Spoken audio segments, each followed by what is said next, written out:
So let's have a look at adding a widget then, shall we, Matt? Yeah, so slightly down on the page here, we have the widgets.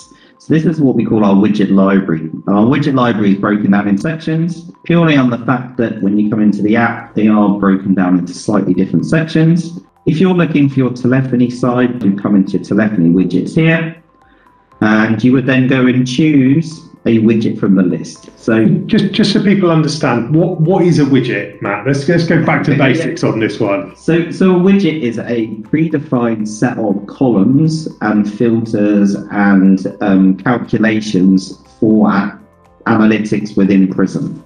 So what we've done is we've built some what we call templates. So the widget is of how can you import a widget and then go make amendments to show this information. So if we look at, say, the out of hours one here on the screen, so in here it explains what it's going to do. So if you're looking for calls where staff are making calls outside of what you deem your working hours, you can come into your widget here.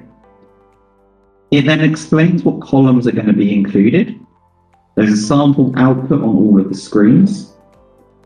Importantly is the widget text, and I'll come to this in a second, and what modifications you can make to these widgets once you've imported them. Okay, so it just explains here about, you can change the hours, because not every business is 8 to 6, not every business is 9 to 5. You may be working in an industry where it is, slightly different hours, and you need to build it from there. If you've got a contact center that's open 7 to 8, then, the widget will still work for you. You just need to make sure that you adjust it.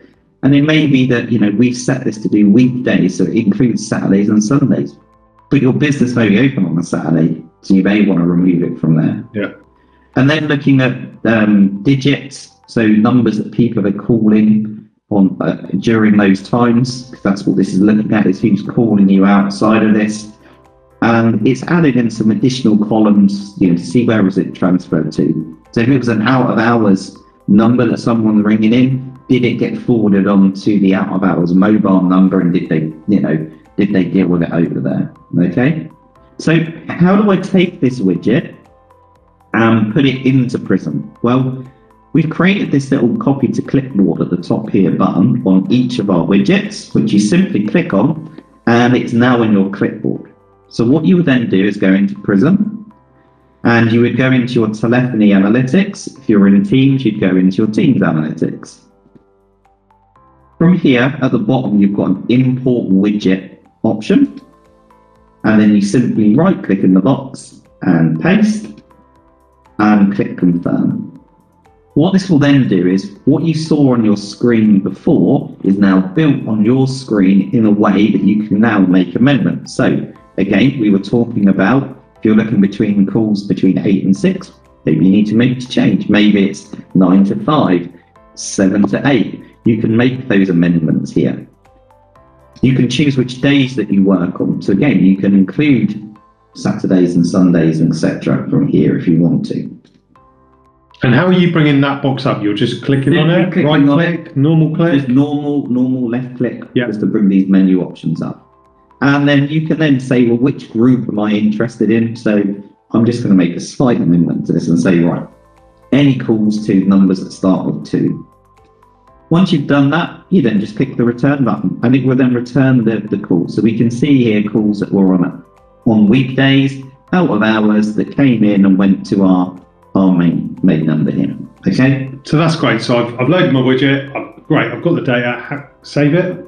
You can then save it. So you can then save it at the top here. So you can save the widget, and you can save it to me, or you can save it to one of your groups that you've created earlier. And if you save it to me, then only you see it. Yes, save correct. it to a group. Obviously, you might want colleagues to be able to go and run that widget as well. Yeah. So if you saved it to, say, the public widgets, everyone would be able to see it. If you saved it to the widget administrator, only people that have access to the widget administrator group would be able to see it. Yeah. And then if you've got any custom groups, like we have one at the bottom here, if you saved it to that group, you can then limit people's access to go and see those groups. I think it's worth noting as well, though, that it doesn't override people's security within Prism. So if they can only see a certain department, when they run this widget, it'll only run against that department. So I think there's a level of safety if you make it public. They can still only see what you've allowed that person to see. Yeah, and then once you've got your data, you can obviously export it as well if you wish to a CSV or an Excel, or you can schedule it, or on the out chance you can also set it up as an alert as well. Yeah, and we're not going to show scheduling today, but we've done a couple of other sessions with that.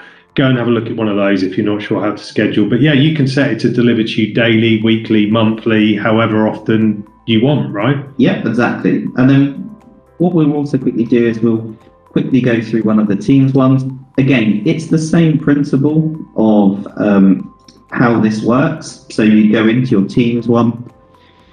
Let's have a look through here. So maybe you're looking at calls that go through into the auto attendant. So I'm looking interested. Somebody asked me, I want to know how many calls have gone into my auto attendant. So we have a widget here for this. Again, it's got the modifications in here about choosing which auto attendant you're interested in.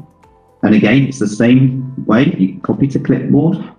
You come into Prism, and then you go into your Teams analytics, and you go into your import widget, paste it in here, and click confirm. And again, that will then build it up here. And again, if you want to change your auto attendant name, you can come in here and make the adjustment. And the way it comes down for this is it will then break it down by hour, how many calls went into the auto attendant and which auto attendant you searched for.